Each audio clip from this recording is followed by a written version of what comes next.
좋은 아침입니다. 하나님께서 허락하신 새로운 한 주가 시작이 되었습니다.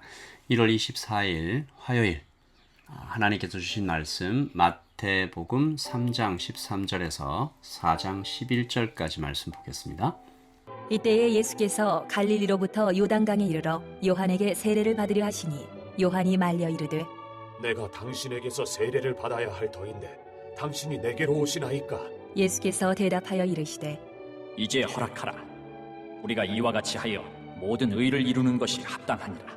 하시니 이에 요한이 허락하는지라. 예수께서 세례를 받으시고 곧 물에서 올라오실새 하늘이 열리고 하나님의 성령이 비둘기같이 내려 자기 위에 임하심을 보시더니 하늘로부터 소리가 있어 말씀하시되 이는 내 사랑하는 아들이요 내 기뻐하는 자라. 하시니라. 그때에 예수께서 성령에게 이끌리어 마귀에게 시험을 받으러 광야로 가사 40일을 밤낮으로 금식하신 후에 줄이신지라. 시험하는 자가 예수께 나와서 이르되 내가 만일 하나님의 아들이거든 명하여 이 돌들로 떡덩이가 되게 하라. 예수께서 대답하여 이르시되 기록되었으되 사람이 떡으로만 살 것이 아니요 하나님의 입으로부터 나오는 모든 말씀으로 살 것이라 하였느니라. 하시니 이에 마귀가 예수를 거룩한 성으로 데려다가 성전 꼭대기에 세우고 이르되 내가 만일 하나님의 아들이거든 뛰어내리라. 기록되었으되 그가 너를 위하여 그의 사자들을 명하시리니 그들이 손으로 너를 받들어 발이 돌에 부딪히지 않게 하리로다 하였느니라. 예수께서 이르시되 또 기록되었으되 주 너의 하나님을 시험하지 말라 하였느니라. 하시니 마귀가 또 그를 데리고 지극히 높은 산으로 가서 천하 만국과 그 영광을 보여 이르되 만일 내게 엎드려 경배하면 이 모든 것을 내게 주리라. 이에 예수께서 말씀하시되 사탄아 물러가라. 기록되었으되 주 너의 하나님께 경배하고 다만 그를 섬기라 하였느니라. 이에 마귀는 예수를 떠나고 천사들이 나와서 수종되니라. 아멘. 하나님의 말씀입니다. 한번 더 읽으시면서 묵상하시겠습니다.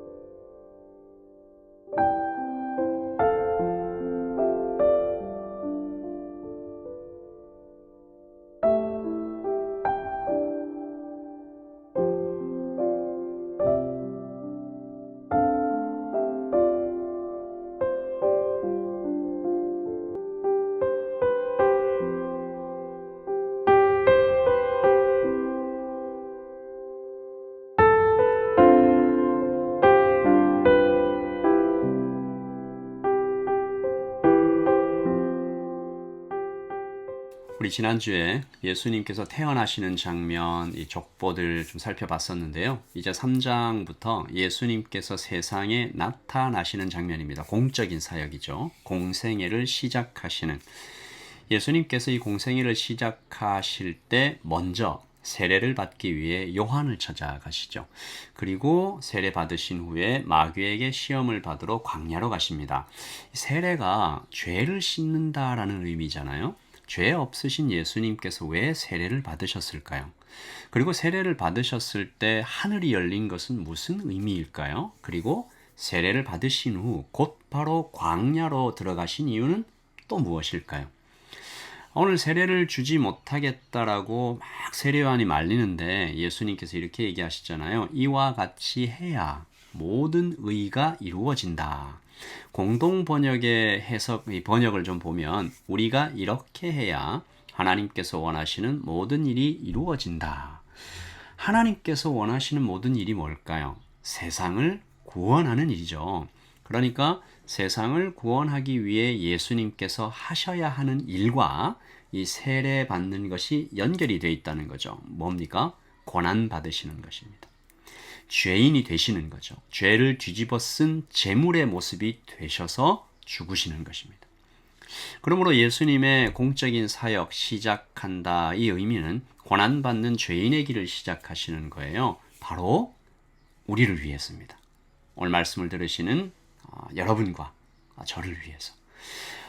이 말씀 읽으면서 감사와 찬양을 다시 한번 주님께 올려드리게 돼요. 주님의 고난과 시험에 대해서 우리가 정말 하나님 앞에 벅찬 감사를 좀 올려드리게 되는데요. 오늘 말씀이 주님의 고난, 주님의 시험에 대해서 보여주시는 것들이 참 많아요. 하지만 저는 오늘 말씀을 통해서 다른 부분을 좀 포커스 하려고 하는데 성도의 삶, 복음, 믿음 이것에 대한 중요한 원리들을 좀 살펴보려고 합니다. 하나인데요. 나도 예수님처럼 오늘 말씀은 한 사람의 자연인이 구원받고 거듭난 후에 걸어가게 되는 믿음의 길에 대하여 세 가지를 보여줍니다. 첫째, 성령님이죠.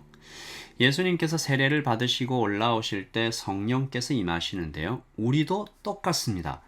우리도 예수님을 믿고 죄를 씻음 받은 후에 우리 안에 성령께서 거주하십니다. 들어오세요. 떠나지 않으세요.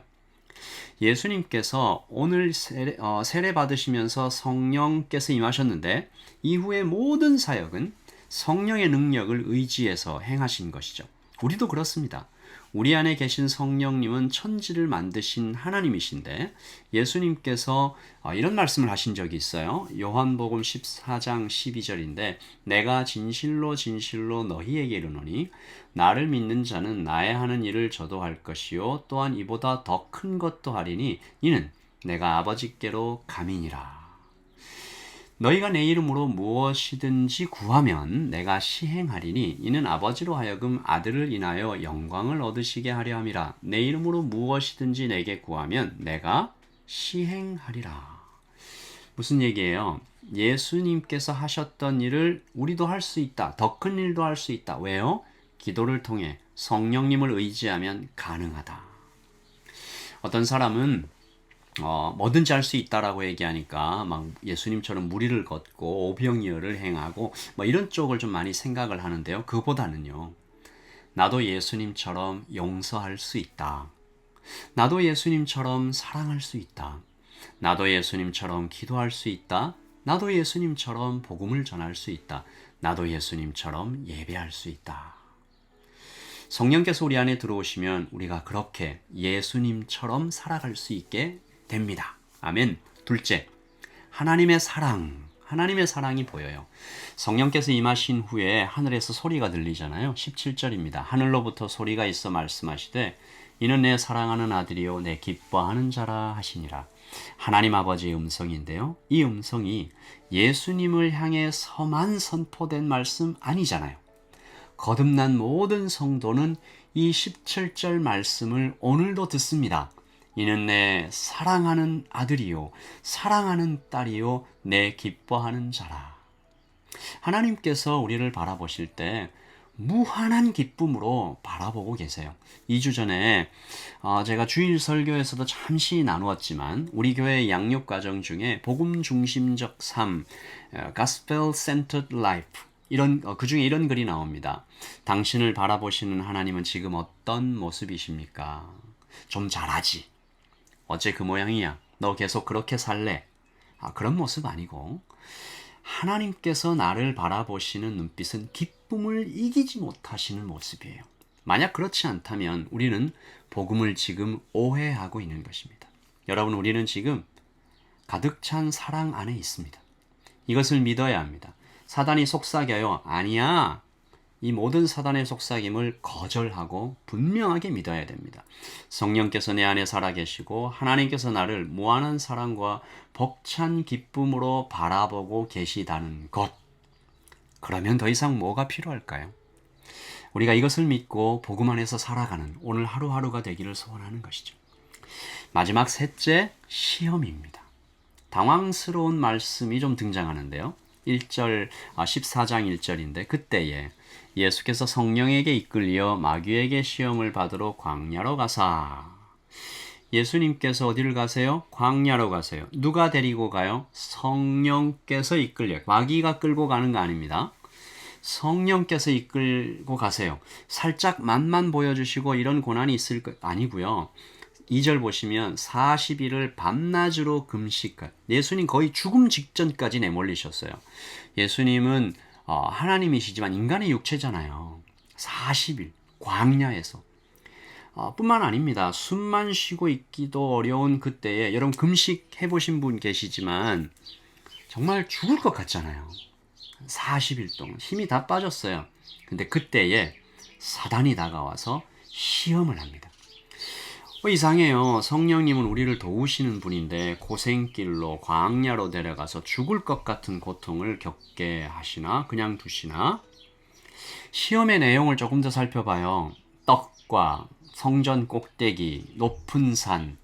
여러분 예수님께 이것들이 시험이었을까요? 그렇습니다. 시험이었습니다. 이 시험들의 본질은 십자가를 지지 않고도 구원자가 될 수 있다라고 사단이 유혹한 거예요. 예수님은 정말 시험 받으셨어요.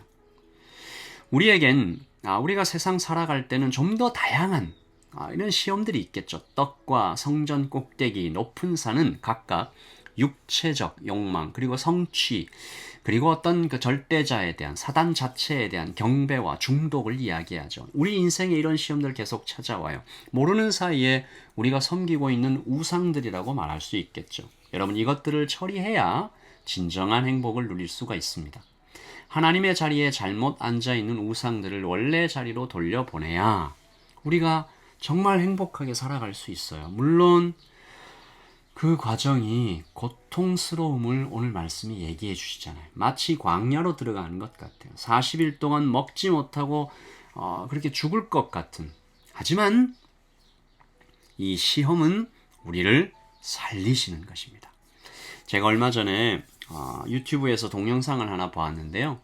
사람들이 물개 아시죠? 물개, sea lion. 그 물개한테 막 뛰어가요. 근데 물개들은 놀래서 도망을 가잖아요. 근데 그 중에 한 물개를 한 사람이 꽉 움켜잡아요. 뭐 이게 해코지를 하려고 그러나 자세히 보니까요. 그 물개에 그물이 칭칭 감겨 있어요. 이 얼마나 그물에 오래 감겨 있었냐면, 그러니까 사람들은 그 물개를 도우려고 간 거죠. 그 그물이 물개 살 깊은 곳에 아예 그냥 이게 박혀 있어요. 물개가 막 몸부림을 치죠. 아파서. 근데 사람들이 그물을 떼어줘요. 살에 깊이 박혀 있으니까 떼니까 피가 뚝뚝 흘러요. 그런데 여러분은 뭐 하는 거죠? 살려주는 것입니다.